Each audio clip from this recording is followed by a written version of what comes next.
ప్రార్థన చేసి మీ కొరకు ఒక చిన్న వాక్యాన్ని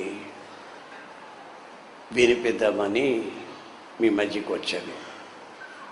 ఆ వాక్యం ఏమిటంటే ఎఫెసీ పత్రిక 3వ అధ్యాయం 20వ వాక్యం చదువుతాను, మీరు ఆలకించండి.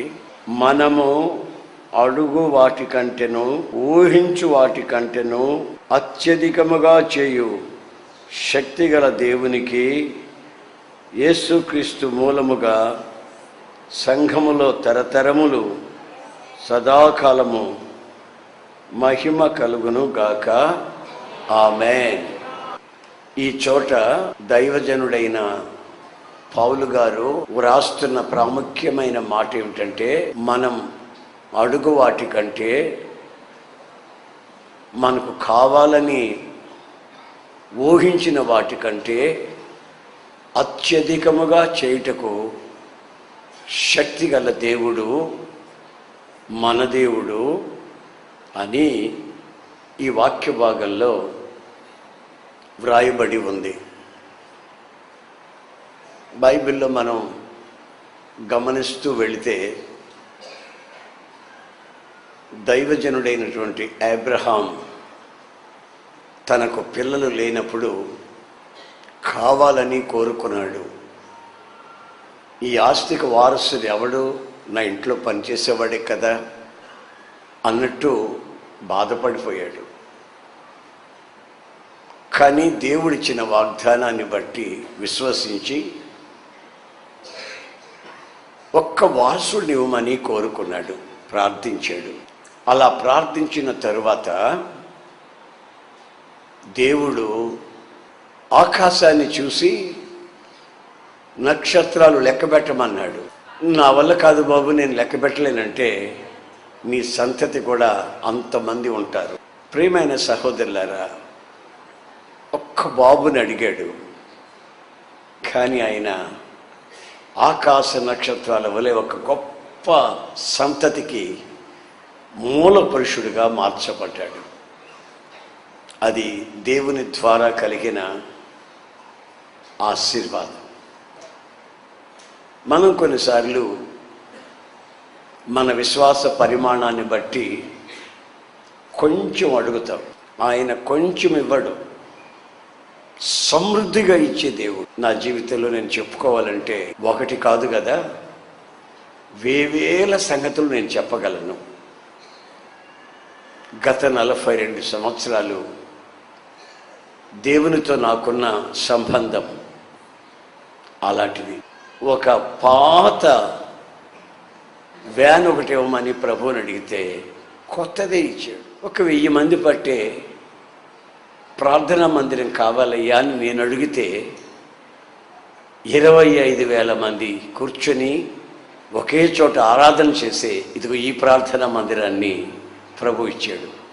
ఈ సంస్థలో నేను అడిగినవి చాలా తక్కువ, నేను ప్రభు దగ్గర పొందినవి చాలా ఎక్కువ. ఒళ్ళంతా గజ్జి పట్టి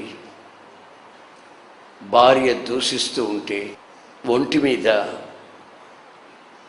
గోనె పట్ట కట్టుకొని ఎడారుల్లోకి వెళ్ళి బూడిద ముఖాన రాల్చుకొని ఏడుస్తూ, మందలు పోయాయి, ఇల్లు కూలిపోయింది, కుటుంబం అంతా చిన్నాభిన్నమైపోయింది, నా అనేవాళ్ళు ఎవరు నాకు లేరయ్యా, నా కళ్ళు కుళ్ళిపోయాయి, ఏమిటి నా పరిస్థితి ఇదంతను అని ఏడుస్తూ ప్రార్థన చేస్తూ ఉంటే, తను ఏమేమైతే కోల్పోయాడో ఆ కోల్పోయిన వాటి కంటే కూడా 2 అంతలు సమృద్ధిగా ప్రభు అనుగ్రహించాడు. దేవునికి స్తోత్రం కలుగును. కోల్పోయింది ఒకంత, ఆయన పొందింది 2 ఇవన్నీ గమనించిన దైవజనుడైన పౌలు, మనం అడుగు వాటికంటే, మనం ఊహించిన వాటికంటే అత్యధికముగా చేయటం శక్తి గల మన దేవుడు స్తుతించబడునుగాక. ఆమేన్, ఆమేన్. అంటే ఇక్కడ హల్లెలూయా హల్లెలూయా అంటున్నారే, వీళ్ళందరికీ ఆయన ఇలా ఇస్తాడని కాదు నేను చెప్పడం, దానికి అర్హత ఉండాలి. ఏమిటి ఆ అర్హత? మీరు ఊహిస్తున్నారు ఏంటేంటో, మీరు కావాలని అడుగుతున్నారు ఏమిటేమిటో. కొందరు అవసరమైనవి అడుగుతారు, కొందరు అవసరం లేనివి కూడా అడుగుతారు. మరి అవన్నీ అందరూ పొందుతారని బైబిల్ చెప్పట్లేదు. ఆయన ఈ మాట చెప్పింది ఎవరికంటే, మనస్సును మార్చుకొని తమ పాపముల నిమిత్తమై పశ్చాత్తాపపడి తండ్రి కుమార పరిశుద్ధాత్మ నామంలో బాప్తిస్మం పొంది దేవుని బిడ్డలతో సహవాసం చేసి ఆయన సన్నిధిలో ఎలా ఉంటున్నారో, వాళ్ళ అర్హతలు ఏమిటో గమనించి వాళ్ళకి ఈ వాగ్దానాన్ని నెరవేరుస్తున్నాడు. ఒకసారి యేసు ప్రభు యెరికో నుండి మరో గ్రామానికి నడిచి వెళుతున్నాడు. అలా వెళుతున్నప్పుడు దారి ప్రక్కన కూర్చున్న ఇద్దరు గుడ్డోళ్ళు అరుస్తున్నారు, దావీదు కుమారుడా మమ్మల్ని కరుణించు. నిలిచి వానిని చూసి దగ్గరికి రమ్మన్నాడు. అంతలో ఏమైందో తెలుసా? అక్కడ ఉన్నటువంటి భక్తులంతా రై నోర్మీరా నోర్మేమని చెప్తుండే, నోర్మీరా కూర్చోరా, మతిలేనోడా కూర్చో, పెద్ద పెద్దగా అరుస్తావేంట్రా. అప్పుడు ఆ ఇద్దరు గుడ్డోళ్ళు ఏం చేశారో తెలుసా? బైబిల్లో రాసిందండి, మత్తయి సువార్త 20:31 వాళ్ళు మరింత కేకలు వేశారు అని ఉంది.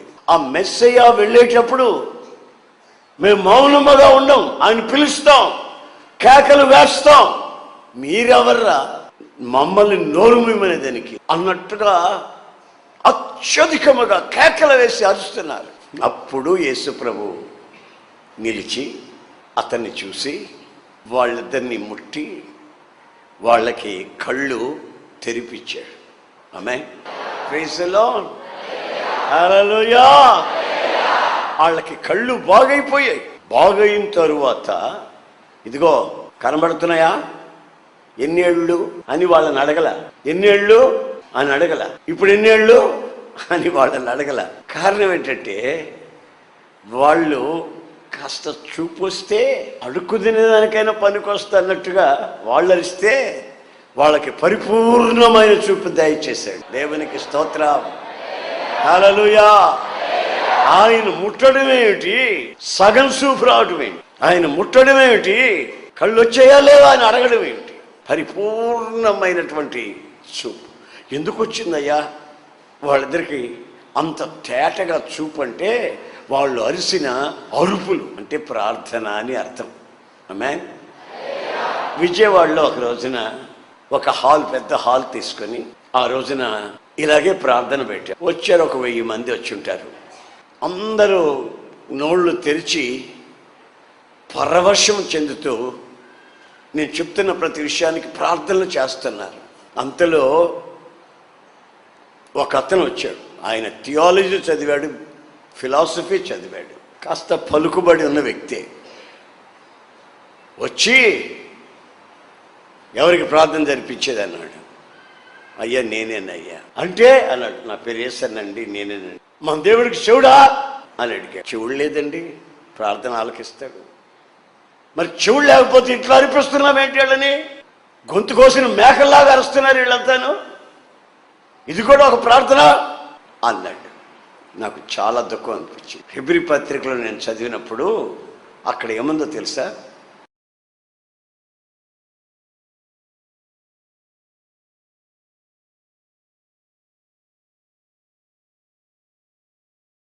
కేకలు వేస్తూ ప్రార్థన చేశాడు. దేవాలయం ఎదుట దప్పికొని వారులారా నా దగ్గరికి రండి, నేను ఉచితముగానే మీకు నీళ్లు ఇస్తాను, ఈ నీళ్లు త్రాగిన వారు మరెన్నటికీ దప్పికొనరు అని ఆయన బిగ్గరగా అరిశాడట. ఆ పండుగ ఆఖరి రోజు అని బైబిల్ చెప్తుంది. మరి ఈ ప్రభుత్వుడు ఏమన్నాడో తెలుసా? యేసు ప్రభుకి చెవుడా. గమనించండి, మనం ఎంతగా ప్రార్థన చేస్తామో అంతగా ఆయన మన జీవితాల్ని ఆశీర్వదించుటకు ఆయన సిద్ధముగా ఉన్నాడు. ఆయన పిలవాలి. ఆమేన్, హల్లెలూయా, హల్లెలూయా.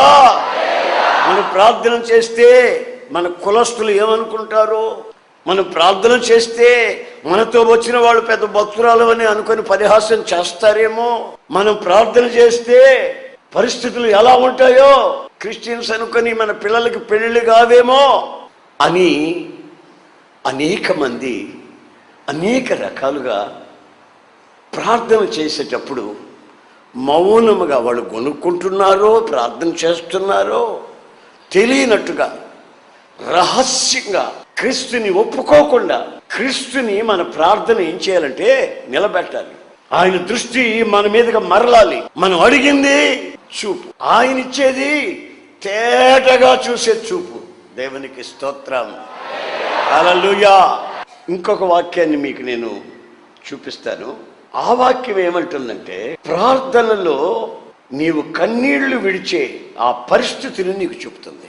కొరింథీ 2వ పత్రిక 2వ అధ్యాయం 4వ వాక్యం. దైవజనుడైన పౌలు యొక్క మనస్సులో ఉన్న ఆలోచన చెప్తున్నాడు. మీ ఎడల నాకు కలిగి ఉన్న అత్యధికమైన ప్రేమను బట్టి ఎంతో కన్నీళ్లు విడుస్తున్నాను.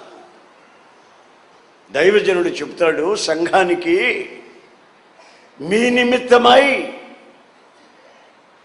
నేను నడవలేని స్థితి వచ్చినా, లేవలేని స్థితి వచ్చినా, నిందలే వచ్చినా, అవమానాలే వచ్చినా, మీ కొరకు నేను కన్నీళ్లు విడుస్తున్నాను. విస్తారమైన కన్నీళ్లు. ఎందుకంటే మనం విస్తారమైన ఆశీర్వాదాలు పొందాల్సిన వాళ్ళం. అడిగింది కొంచెమేనండి, మనం పొందబోయేది విస్తారముగా. కనుక దానికి అర్హత ఏమిటంటే, నీ కళ్ళు విస్తారమైన కన్నీళ్లమయమై ఆ కన్నీళ్ల ప్రార్థన నీలో ఉండాలని పలుసార్లు ఆయన పిలవడం, ఆ పిలుపులో కన్నీళ్లు, ఆ పిలుపులో నీ కోరికను చెప్తావు. మరొక చోట రాయబడింది ప్రకటన గ్రంథంలో, ఏమని తెలిసిన, నీ కన్నీటి ప్రతి బాష్ప బిందువుని నేను తుడుస్తాను. ఆమేన్, హల్లెలూయా. విడిచే కన్నీళ్ళని నీ భార్య తుడవడం కాదు, నీ పిల్లలు వచ్చి తుడవడం కాదు, నేనే వచ్చి నీ కన్నీళ్ళని తుడుస్తాను. కారణం, ఆ కన్నీళ్లు అంత విలువైన కన్నీళ్లు. 2 రోజులు 3 రోజులు భర్త మాట్లాడకపోతే అదొక ఏడుపు, భార్య పట్టించుకోకపోతే 2-3 రోజులు అదొక ఏడుపు, ఎవరైనా ఏమన్నా అన్నారనుకో అప్పుడు అదొక ఏడుపు. రకరకాల ఏడుపులండి. ఒక అబ్బాయిని నేను, ఒరే చల్లటి నీళ్లు తాగాలి, అక్కడ బడి దగ్గరికి వెళ్ళి ఐస్ అమ్ముతున్నారు, అవి తీసుకురారా, నీళ్ళలో వేసుకొని తాగుదాం ఇద్దరిని అన్నాను. ఆడు వెళ్ళాడు, గ్లాస్ తీసుకుని, పెద్ద గ్లాస్ తీసుకెళ్ళాడు. 2 రూపాయలకి కొన్నాడు.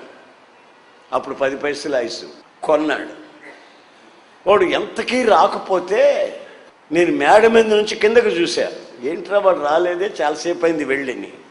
వాడు అక్కడ కూర్చొని ఏం చేస్తున్నాడు తెలుసా, ఒక్కొక్క ఐస్ తీసుకుంటూ నోట్లో పెట్టుకోవటం, 2 లాగులు లాగటం, దాంట్లో పెట్టడం, ఒక్కొక్క ఐస్ తీసుకొని 2 లాగడం పెట్టడం. నేను కళ్ళతో చూశా. ఇక పైకి వచ్చి, అయ్యగారు తెచ్చాను అన్నాడు. ఒరే ఇంత ఆలస్యమైంది ఏమిటిరా అన్నా. ఏడ్చేసాడు. అయ్యా నేను తినలేదయ్యా, అయ్యా నేను తినలేదయ్యా. వాడు చెప్పేటప్పుడే నోరు ఎర్రగా ఉంది. వాడు తినలేదన్నా వాడు నోరు చెప్తుంది ఇటు తిన్నాడు అని. రాయ్ అన్నానండి. ఇక అంతే, కింద పడి దొర్లాడుతున్నాడు, ఏడుస్తున్నాడు, గోలైపోయింది. ఇంకో పాస్టర్ గారు కూడా నాతో ఉన్నాడు అక్కడ. ఆయన అన్నాడు, ఎస్ఎన్ గారు ఏంటి అంత దెబ్బ కొట్టేవాడు నన్ను. నేను ఎప్పుడు కొట్టానండి అని. నేను కొట్టలేదండి. మరి ఎందుకు అట్లా ఆడుస్తున్నాడు అది అడగండి. ఏమరా ఎందుకు ఆడుస్తున్నావురా, ఆడిస్తున్నానా, అన్నకి దొరికిపోయా అందుకని ఆడుస్తాను. వాడు చేసిన పాడు పనికి కాదు వాడు ఏడ్చింది, దొరికినందుకు ఆడుస్తున్నాడంట, నేను అడిగినందుకు ఆడుస్తున్నాడంట. ఒకసారి మీరు ఆలోచించండి. ప్రార్థనలో మీరు విడిచే కన్నీళ్ళకి ఉన్న ఆ వాల్యూ, విలువ ఏమిటో అర్థం చేసుకోండి. ఒక్కొక్కసారి సంఘమును గురించినటువంటి ఆ భారం నాకు వచ్చినప్పుడు నాకు తెలియకుండానే కన్నీళ్ళు వస్తాయి. సంఘం యొక్క భారం వచ్చినప్పుడు, నేను కోరుకున్న ఆస్తి నాకు రాలేదని కాదు, కన్నీళ్ళకి ఒక విలువ ఉంది. ఆ కన్నీళ్లు ఎలా విడుస్తామో ప్రభు సన్నిధిలో, ఆ కన్నీళ్ళకి ప్రతిఫలం. సంఘాన్ని గురించి ప్రాణప్రియుడైన యేసయ్య అంటాడు, నా ప్రియురాల సుందరవతి, నీ కళ్ళు గువ్వ కళ్ళు లాగా ఉన్నాయి, అంటే పావురపు కళ్ళులాగా ఉన్నాయి అని.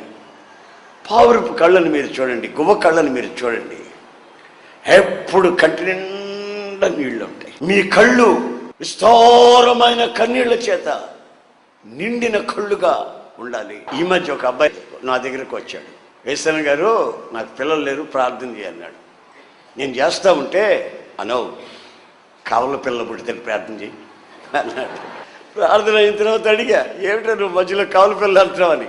అదే మగపిల్లడే పుడితే ఆడపిల్ల కావాలంటుంది, మళ్ళీ ఆడపిల్లే పుడితే మగపిల్లడు కావాలంటుంది, ఇద్దరు ఒకేసారి పుడితే ప్రార్థన చేయండి. నాకు నవ్వొచ్చింది. అంటే దేవుని యొక్క మాట కూడా అలాగే ఉంది. నీవు ఊహించిన దానికంటే, నీవు ఆశించిన దానికంటే, కోరుకున్న దానికంటే అత్యధికముగా చేయటకు శక్తి గల దేవుడు మన దేవుడు. ఆమేన్. నువ్వు ఎలాగ ఆయన్ని పిలుస్తావో, ఎలా ఆయన దగ్గర కోరుకుంటావో, ఏ విధంగా ఆయన దగ్గర కన్నీళ్లు విడుస్తావో, ఆ విషయాన్ని అంతటినీ ఆయన క్షుణ్ణంగా నీ జీవితంలో ఆలోచించి అడిగిన దానికంటే ఎక్కువగా చేయాలని ఆయన ఆశపడుతున్నాడు. దేవునికి స్తోత్రం కలుగునుగాక. జబ్బు చేసి సావు బ్రతుకుల మధ్యలో ఉన్నాడు. ఆయన పేరు హిజ్కియా. ఆ హిజ్కియా రాజు మంచం మీద పడుకొని కన్నీళ్లు పెట్టి ఏడ్చాడట. దేవుణ్ణి కోరుకున్నాడట, అయ్యా నా ఇల్లు నేను చక్కబెట్టుకుంటాను, నా మొర ఆలకించయ్యా, నీ దృష్టికి ఏదైనా నేను పొరపాటు చేస్తుంటే క్షమించు బాబు, నీవు నన్ను చూస్తూ ఉన్న దేవుడివి, నీకు మరుగై నేనేం చేయగలయ్యా అని పశ్చాత్తాప్తుడై ఏడ్చాడు. హిజ్కియా, నీ కన్నీళ్లు నేను చూశాను. ఆయన కన్నీళ్లు చూస్తాడు, ఆయన కన్నీళ్లు తుడుస్తాడు, ఆయన మన కన్నీళ్లలో ఉన్న విలువని గుర్తిస్తాడు. ఆమేన్, హల్లెలూయా. ఆయన దగ్గరికి వచ్చిన వాళ్ళు ఆయన నిలబెట్టాలా. ఆమేన్. ఆయన చూపు నీ మీదకి మరలించుకోవాలా. హల్లెలూయా. ఆయనకి విజ్ఞాపన చేయాలి. హల్లెలూయా. నీ విజ్ఞాపనలో కన్నీళ్లు కనబడాలి. హల్లెలూయా. ఆయన చేతితో కన్నీళ్లు తుడవాలి. హల్లెలూయా. నీ ప్రార్థన ఆలకించాను, నీ ఆయుష్యాలు పొడిగిస్తానని ఆయన దగ్గర వాగ్దానాన్ని పొందాలి. కనుక నా ప్రియమైన సహోదరులారు, ఇదిగో నా రెండు చేతులు దండం పెట్టి మీకు చెప్తున్నా, ఆయన సన్నిధిలో నీవు ఏదో ఒక ప్రత్యేకతని అనుసరించి అనుభవిస్తూ ఆయన దగ్గర నుంచి పొందే ఆ మహిమగల ఆశీర్వాదాన్ని, ఆయన వాగ్దాన పరిపూర్ణతని నువ్వు మెండుగా నిండుగా అనుభవించాలని లేఖనాలు హెచ్చరిస్తున్నాయి. తలల వంచండి, ప్రార్థన చేసుకుందాం. ప్రేమగల తండ్రి, ప్రభువా నీకు స్తోత్రములు చెల్లిస్తున్నాను. నీ బిడ్డలు నీ సన్నిధికి వచ్చి సవినయంగా నీ వాక్యం ఇంతవరకు విన్నారు ప్రభువా. నీ వాక్యం చేత అనేక మర్మాలు మీరు బోధించారు. అందుకు మరొకసారి మీకు స్తోత్రములు చెల్లిస్తున్నాను. ఏ ఒక్క కుటుంబం కూడా వ్యర్థము కాకున్నట్లు మీరే మీ ఆలోచన చేత నీ ప్రజల్ని నింపినందుకాయ స్తోత్రములు. ఇప్పుడు నీ సన్నిధిలో ప్రార్థన చేస్తున్నటువంటి ప్రతి ప్రార్థనని మీరు ఆలకించి, ప్రార్థించిన వాటికంటే ఊహించిన వాటికంటే అత్యధికంగా చేయుటకు శక్తిగల దేవుడు అని మరొకసారి ఈ కుటుంబంలో రుజువుపరచుకోమని వేడుకుంటున్నాను. మరి యవనస్తులని బిడ్డల్ని మీ చేతుల్లో సమర్పిస్తున్నాను తండ్రి. అనారోగ్యంతో బాధపడుతున్న వాళ్ళని మీ చేతుల్లో సమర్పిస్తున్నాను ప్రభువా. ఏ ఒక్కరిని కూడా మీరు విడిచిపెట్టే దేవుడు కాదని వ్రాయబడి ఉన్నందుకాయ స్తోత్రములు. ఏ విధం చేతనైనా ఈ బిడ్డల జీవితాల్లో ప్రారంభించిన పనిని పూర్తి చేసి నీ మహిమగల రాకడ కొరకై ఒక్కొక్కరిని సిద్ధపరచమని నజరేయుడైన యేసు నామములో అడుగుచున్నాను తండ్రి.